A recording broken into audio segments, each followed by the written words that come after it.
Welcome to our channel. Today we how to backup Google Authenticator codes using Authy account. Open the Authy app on your device. Ensure you are logged into your Authy account. If you don't have Authy installed, download it from your App Store. Once installed, launch the app. You will see a prompt to set up your account.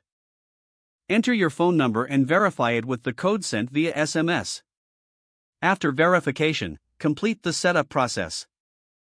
Now, navigate to the Google Authenticator app on your device. Open Google Authenticator and find your two-factor authentication codes. Make a note of the accounts you want to transfer to Authy. Return to the Authy app. Tap the plus button to add a new account. Select the option for Add Account manually. Enter the information for each account you noted from Google Authenticator.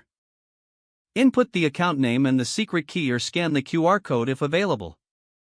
Repeat this process for each account you want to back up. Make sure to double-check that each account is correctly added.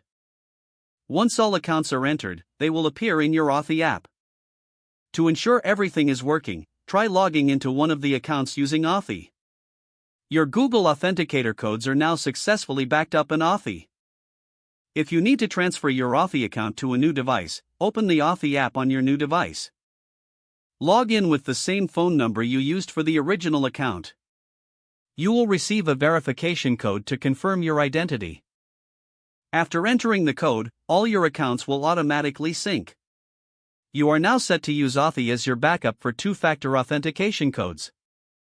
This process allows for easier recovery of your codes in case you switch devices in the future. If the page does not load, refresh the browser or try again in a private or incognito window.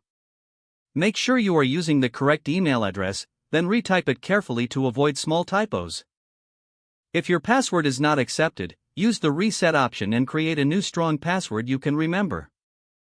Don't forget to like this video and subscribe to our channel for more step-by-step tech guides.